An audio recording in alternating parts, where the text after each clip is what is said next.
Very quickly, just to give you some context on Qualtrics, so we are yet another US tech company who's headquartered for their EMEA purposes out of Ireland. We've been going for about 2 years in Ireland, and we've been going since 2002 overall. So we have about 1,000 people in total, and about 100 of those are based here in Ireland. So Qualtrics is like Salesforce. It's a SaaS company, which means that we're a software as a service. So we have a cloud-based survey platform.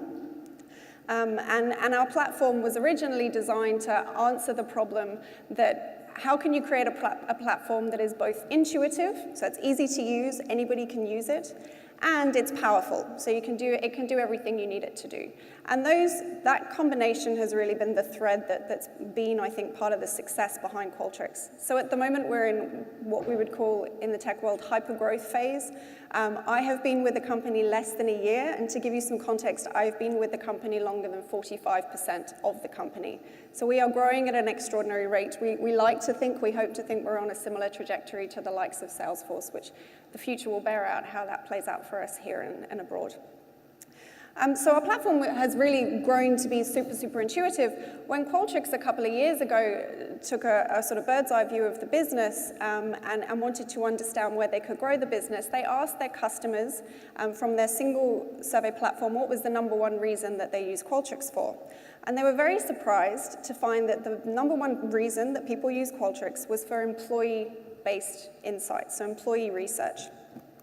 And this varied across a number of things. So some were running engagement surveys, some were running satisfaction surveys, some were running feedback assessments, onboarding feedback, exit surveys, training feedback. Those were the 5 most common. But it really led Qualtrics to understand that there was an opportunity here, and there was actually an opportunity within organizations to take control over their own survey feedback initiatives. And where I come from a background of working for a consulting firm who are absolutely hugely valuable, and I learned from the best, and I consider that experience to be very valuable. But what you find is a lot of organizations, after having worked on these initiatives for a number of years, actually feel that they have the expertise in-house to start to run some of these programs themselves, maybe take more ownership, perhaps not all of the ownership, but more ownership. And that's where we really hope to focus. Okay, that's enough about us. So talking about employee engagement, I wanted to just take a few minutes to very quickly give you a bit of a history and the background of engagement, because I know that there are lots of, it's a term that I think gets thrown around quite a lot. Everybody sort of has their own definition, so I thought if we can just get behind one definition in the room, and I can explain certainly how I see this being measured in the number of organizations that I work with. All right, going back, this isn't going to be a huge history lesson, but just to go back slightly. 1920s is when we first started understanding the field of IO psychology. So employee engagement is definitely firmly in the field of IO psychology. So this is when the types of people and the types of jobs started to change. This is where we started seeing people working together in groups, perhaps under a manager or a series of managers. And studies started being conducted to say, hang on a minute, what about if the way that a person manages a team has an influence on how that team actually behaves? And we see that those studies get conducted slowly, and obviously this is in the era of Freud and Jung, so this is where the idea of psychology is really kicking off. And as people move into different types of roles, and we see work moving perhaps from being more manually based to more office-based, we start to see these studies become more cohesive, and we see that first piece of cohesion in the employee satisfaction survey. So the job satisfaction survey is something that comes into play in around the 60s, and this is the first cohesive measurement that an organization can take. And I'm sure you've all heard of the term job satisfaction, employee satisfaction. Questions like, how satisfied are you overall with your pay? How satisfied are you with your working conditions? How satisfied are you with your management? This was the norm for a number of decades. But it was in around the early 90s that as the research into this area continued, the thinking really started to be, well, it's not enough for people to just be satisfied. And there's something additional that we have to unlock here. And that is really the key and really the crux of what we talk about when we talk about employee engagement. It's not just that somebody is satisfied with the role. Employee engagement is about that extra something. It's about the extra effort that somebody will give because they are engaged. And it was in the early 90s that we start to see the first employee engagement surveys come about. Employee engagement as a survey was coined by the American company Gallup, who is still a pretty significant player in the engagement space. Some of you may have heard of the Q12, which is their kind of trademarked measurement of engagement. And employee engagement, broadly, I would say, can be defined as the connection that somebody feels to an organization and the extra effort that they are prepared to give in as a result. And you might see lots of organizations have slightly different measurements of engagement, and that's all good. It's important to bring your own personal organizational culture into your measure of engagement. But broadly speaking, a good, robust measure of engagement will consist of 4 key components. How proud somebody is of the organization, how much they would recommend that organization to family and friends as a place to work. And if any of you have heard of the term ENPS, that is a kind of a specific measure that looks at that advocacy measure in more detail. How long they intend to remain with the organization, so do they see a future for themselves with the company? And finally, the real kicker, which I think is the key component of any engagement measure, how prepared they are to go above and beyond when they're working for the organization. So the idea of employee engagement is nothing new. I've been working specifically in this area for about 7 years, and I find that now, as much as 7 years ago, it is still as interesting a topic and as discussed and debated a topic as ever. And I don't see that changing anytime soon, luckily for me. And I think one of the reasons, and we sort of alluded to this a little bit differently, but so we alluded to this a little bit earlier, is that the way that roles are changing and the types of jobs that people have is changing. And I think people more and more are asked to be professional thinkers rather than office workers. So they may be based remotely. They may work part-time. Whatever it is, what you're asking people to do more and more is come to work and use their skills and use their background to solve problems and think about how to solve problems. And in order for people to really think and apply their knowledge to find a solution, you kind of need to have a basic level of wanting to help and wanting to connect with the organization. All right, so I've been sort of thinking a little bit how to position things, and I think, and this may sound unusual from someone who works for a survey company, but I think that this quote kind of sums up what I feel is a big pitfall for organizations when they think about looking at employee engagement. An engagement survey is not the same thing as an engagement strategy. Now, that's not to say that a survey isn't important. It's important to measure something. It's important to understand it so that you can understand where your action is going to be best placed. But they are not the same thing. And this quote actually came out of a report that was run in the UK about 3 years ago. David Cameron commissioned a report in 2012. It was a whole bunch of research done. They came back with a white paper.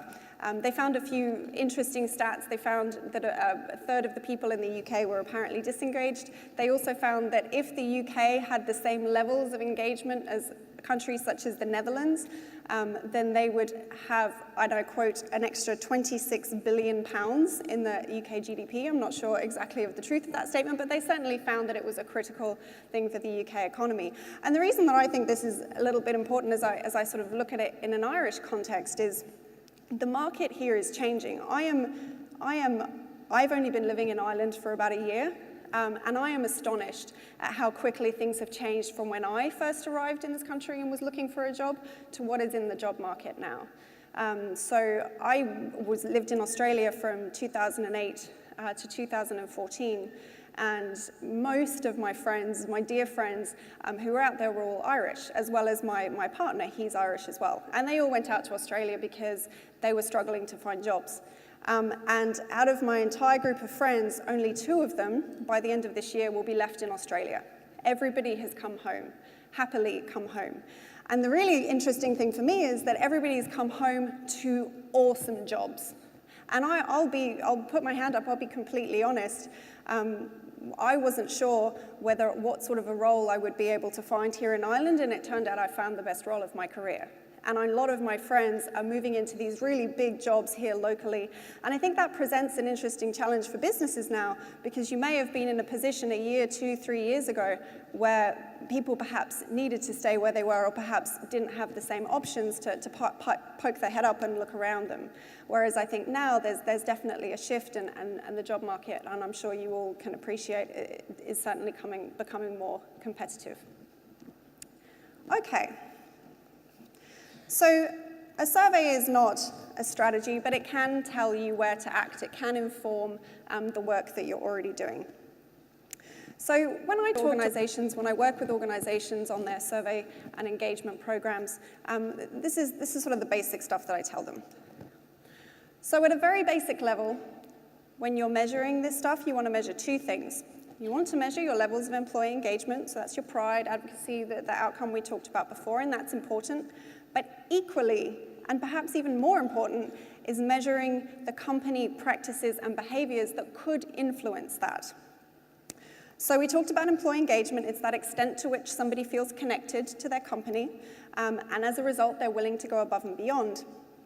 But then there are lots of things that a company has control over. Now, there are also things that a company doesn't have control over, which we won't sort of focus on now. But there are lots of things that a company has control over that we know, that research has shown has an influence on how engaged people feel. So this is a fairly comprehensive list of what I certainly see as being typically the things in an organization that will impact engagement. So do people feel that they're empowered to make decisions at their level? Do they feel that they're recognized for the work that they're doing? Do they feel that they have the basic equipment to do their job? Do they have the basic training to do their job?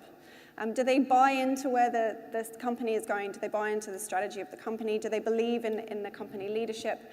These are all things that time and time again, research shows, and certainly as I've worked with organizations, these components are shown to have an impact on engagement. And when you're thinking about engagement surveys, and every time I sort of get in front of exec and I talk about these results, and it was the same at Tesco, and it's been the same with many organizations I've worked with, that outcome measure, that employee engagement measure becomes the most important number in the room. And it's the number that everybody wants to talk about, and it's the number for everyone to dissect. And I would argue it is the least important number that you can look at on a survey, because it doesn't actually tell you anything. Yes, it tells you that some people in a particular part of the organization might be demotivating, but it doesn't actually tell you why. It doesn't tell you what you can do about it. And ultimately, what you need to know is what you can do about it. Because no doubt, as a company, you're doing a lot of work, and you need to know if that work is channeled in the right direction. And it's a sort of a classic bear trap, and I see people fall into it time and time again, and I'm sure I'll continue to see that. But that would be my top tip, is absolutely look at those items on the left. Understand the item on the right, but ultimately it's the items on the left that should be the main focus. And of course, I have to talk a little bit about the business outcomes that are linked to employee engagement. So I could talk about all of the pieces of research that have been done by many organizations, by academic institutions, as well as survey companies. It has been proven that engagement has a positive impact on business results. Not just financial results, although I've seen data that would support that, but I think that the sort of clearest links that engagement has are on your customer satisfaction scores, even things like safety scores, obviously on your talent retention scores and general turnover and attrition, as well as sort of other HR metrics and other business metrics out there. So that's really the reason, let's be honest, that people care about engagement. Okay, so just to finish up, and I alluded to this, but when we look at these items and we look at this model for driving engagement, we used to have a phrase at Tesco that I heard a lot, which was called taking work out of the system. And I think that a classic kind of initial thing that people feel that they have to do when running an engagement survey is add some new initiatives on. We're going to run this survey, we're going to look at engagement, and this is going to be a new thing that we're going to do in addition to everything else that's going on in the company. And my first piece of advice is, when you look at these company practices and behaviors, and again, research shows that these are the things that impact engagement, think about all the internal functions that you already have that are already doing work around these areas. And I'm sure many organizations have these internal functions, and larger organizations will have sub-functions within those that look at even more detailed areas. Working with these functions, understanding the work that they're doing, and then helping to streamline that work to be in line with what your measurement and your instrument tells you motivates employees. It's how you start to build this cycle of engagement into your day-to-day. And obviously, there's a huge component of it is your manager behaviors. Now, we could get into a debate about how big the impact of a manager is on somebody's levels of engagement. My personal view is that obviously your manager has a huge impact on your day-to-day at work, but it is by no means everything. So a manager can't control everything that we know impacts engagement. For example, almost across the board, you always see that for an individual, seeing a career path at an organization is always a number one or number two driver of engagement for an organization. And that's not always something that a manager has control over. But having said that, we do know that a manager and the way a manager behaves towards an employee does have an influence over how they feel. And again, in an organization, you most likely have training programs or standards that you hope to set for your management to interact with your employees. So that's really it. That would be my initial opener as we head into the panel. That's me done. Thanks very much. Thanks.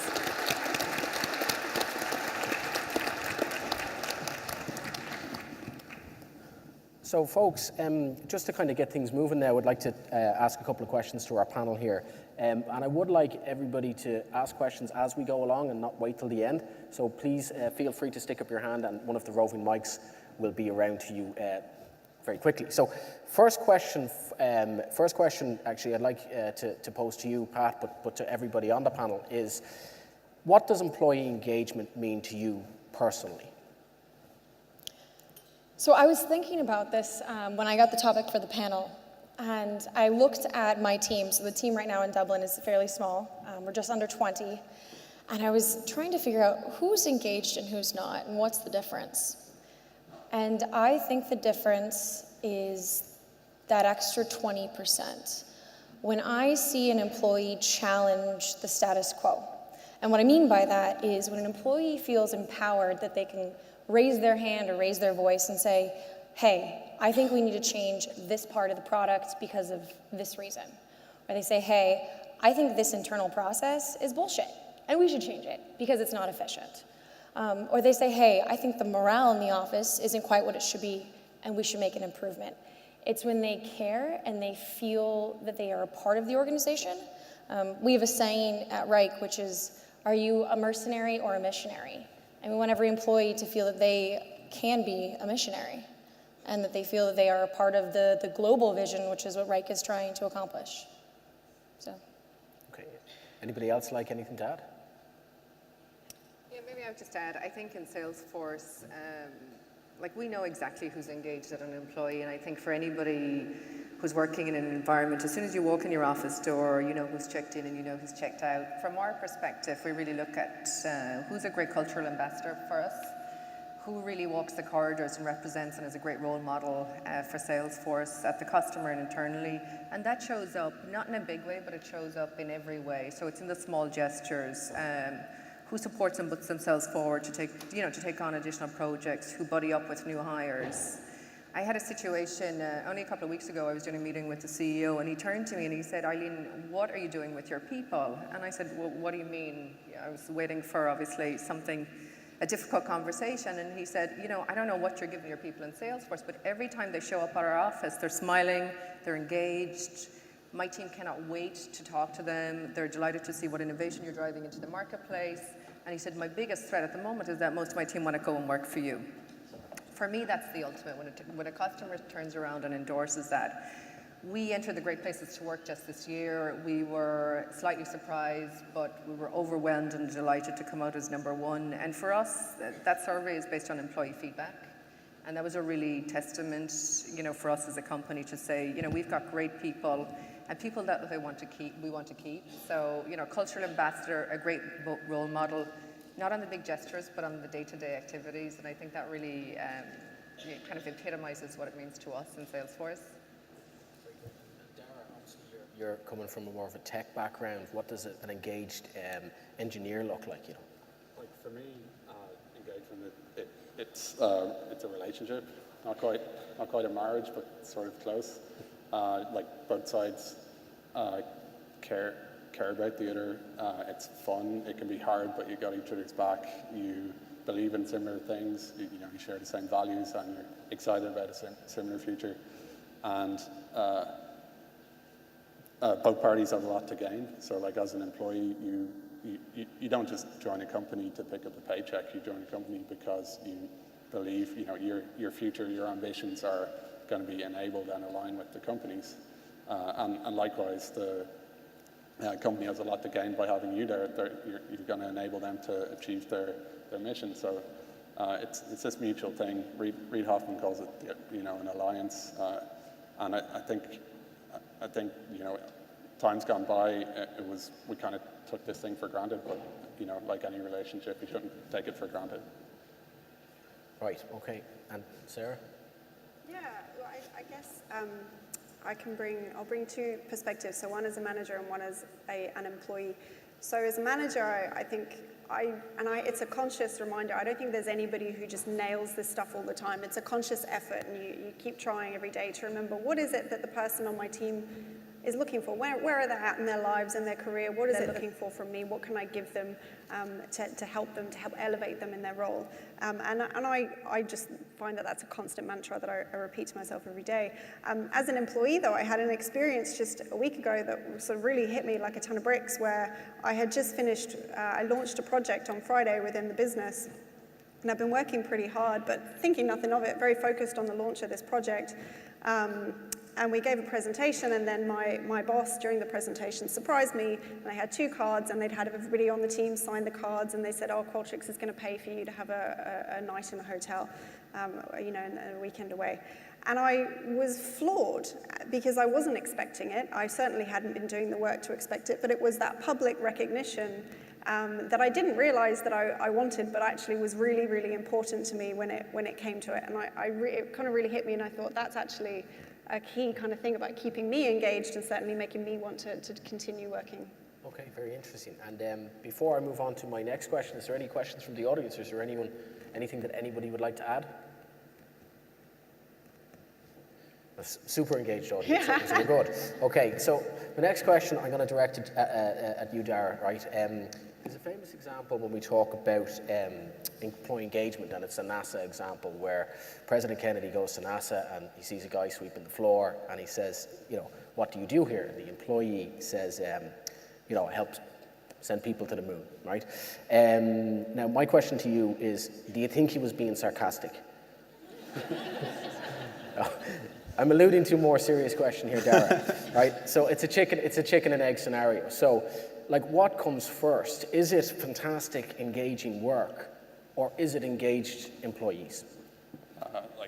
Clearly it's great when people get joy from their work, and that goes a long way. But for me anyway, and for what I know, I think truly great work comes from people who are engaged. The work we do is incredibly full of judgment and creativity. You're constantly confronted with obstacles to overcome.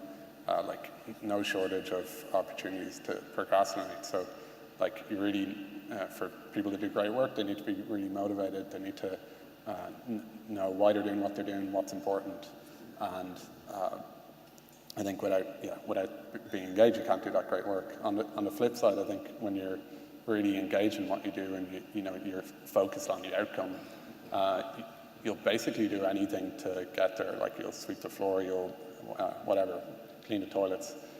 You'll do all sorts of unglamorous work to get to that outcome, if that outcome that you really believe in. But for me personally, I think over the long term, part of what I need to feel engaged is just constantly feel challenged, and that I'm learning, and that I'm having larger and larger impact on what I do. So I think there's 2 sides to it. Eileen, what do you think about it? I think it's a really great question. The way I think about it is really around, what does that individual want from the role, and are they in the right organization? I think every company at the moment would say, here, we're going to give you an opportunity to do the best work of your life. You can go and interview with any company and they will say, this is the place that we're going to stretch you.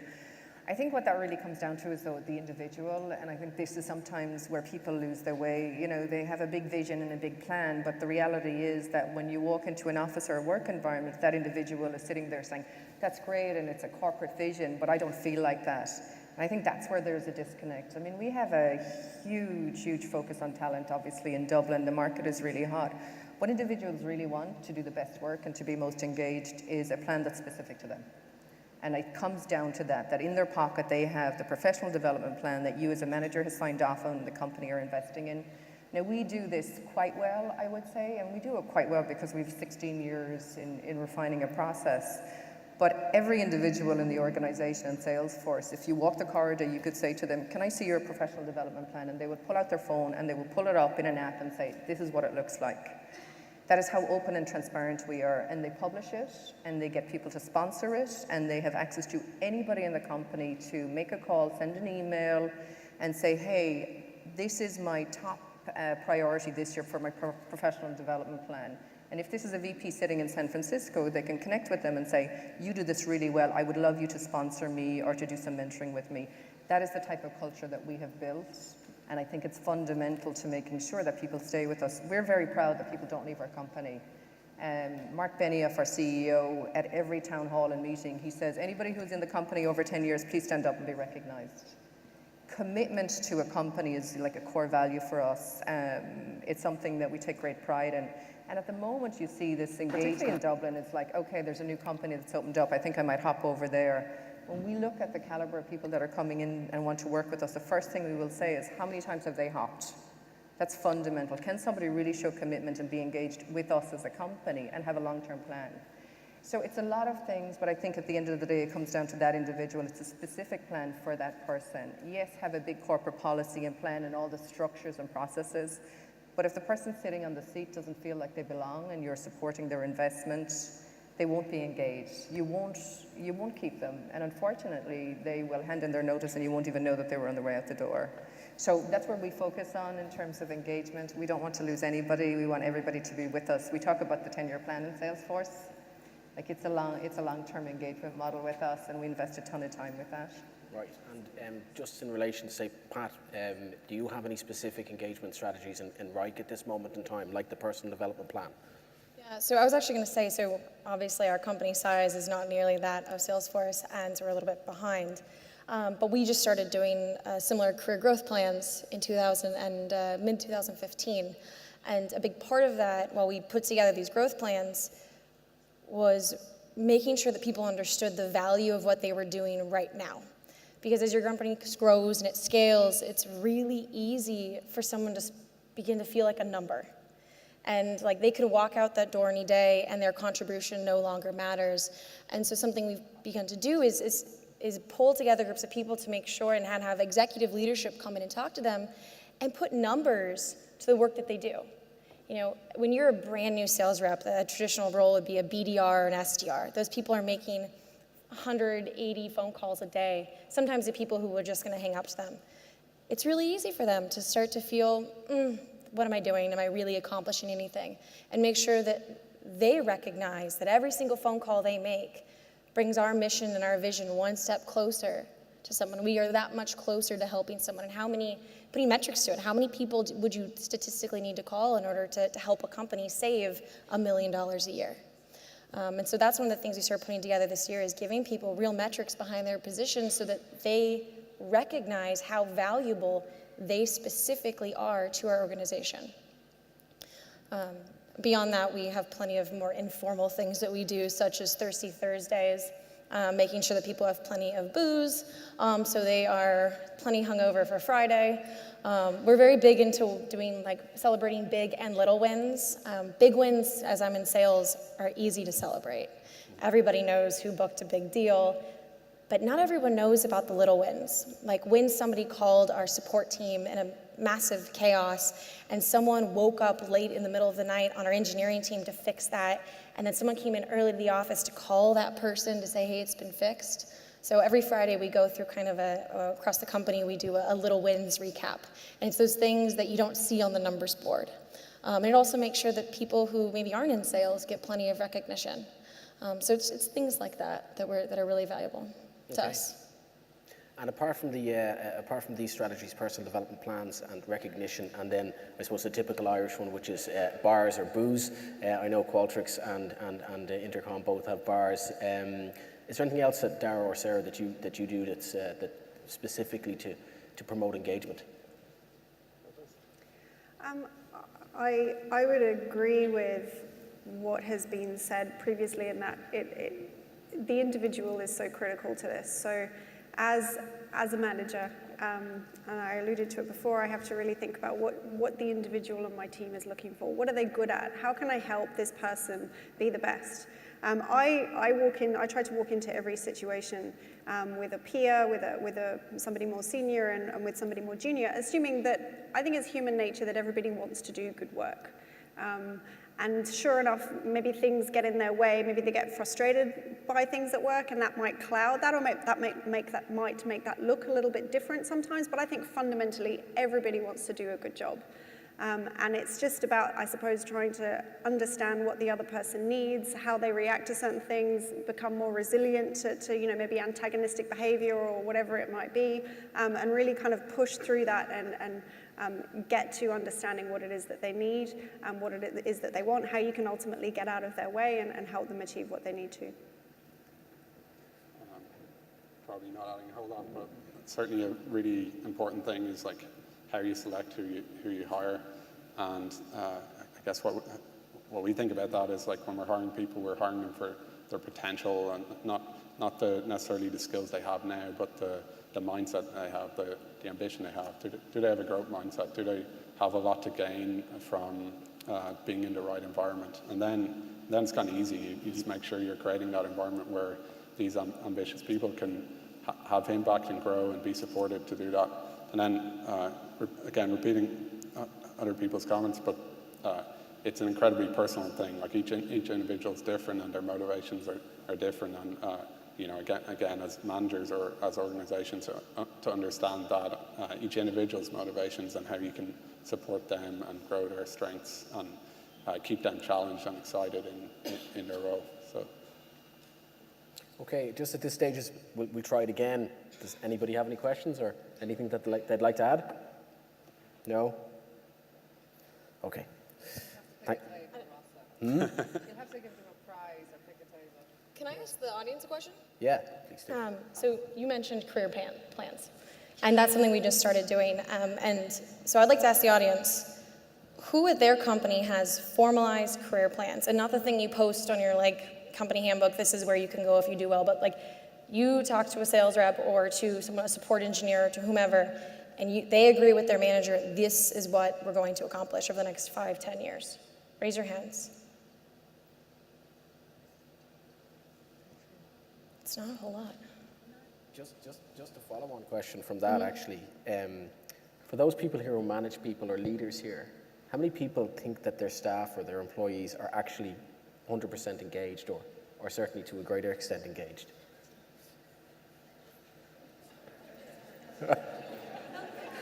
There's a couple of people waiting. A lot of confidence. Okay, no questions? Can I just maybe add one of the things I didn't touch on it? When Salesforce was started, it was a disruptive model, disruptive on technology, but one of the things Mark did was disrupt on philanthropy. And I'm interested to see, does anybody in the audience, you've got a formal giving back program in your company? Some, okay, super. So one of the things that we found that has engaged employees more than anything else, each employee in Salesforce gets 7 volunteering days off a year to do whatever they want with and give back to the community. It might be a local NGO or a global NGO. And when you talk about, we go to the bar and we do these things, in Salesforce what we do is we do a give back activity together. And that I would say would be the one thing I would call out that has probably anchored everybody in the company on a common goal. So if you don't have a program, we do these programs with partners, customers, anybody that wants to learn more about it, we'd be happy to engage on that. But I would say the previous panel talks about IQ, EQ. I mean, our view is it's all about SQ. The workforce of today want to be socially engaged. They want to work with socially responsible companies, and they want them to demonstrate that very openly and in a very transparent way, both to them and to society. So I would say for anybody who's like, okay, well, what strategy could I deploy? Do your team building around a charity or an NGO activity. I absolutely guarantee everybody will feel better about it, and it's obviously a giving back strategy. Just wanted to add that in because I hadn't mentioned that. So that's really interesting. Another thing that I think is really important is, fundamentally we exist in business to provide value for our customers, right? And we're talking about being engaged with the company, but the one thing I think is really valuable is actually as an employee being engaged and understanding the customer too. And quite often companies are organized to kind of shield people from the customers, whereas Intercom's all about customer engagement, and something that's perhaps reasonably unique, like nearly every role in Intercom will engage with the customers, and that gives that really powerful feedback loop. As an engineer, you've built something, and you get to tell the customers who are going to find it valuable that this now exists, and you get that really good feedback loop that you're providing value. And again, just that connection, that's probably to me the purest form of engagement, is actually being directly in that value exchange with a customer. I completely agree with that, and I think that fuels into an employee seeing the value of the work that they're doing. Yeah. It reinforces that. So. Any more? We're probably running out of time, so any final questions? We actually are out of time then, so folks, thanks very much to the panel. I really appreciate it.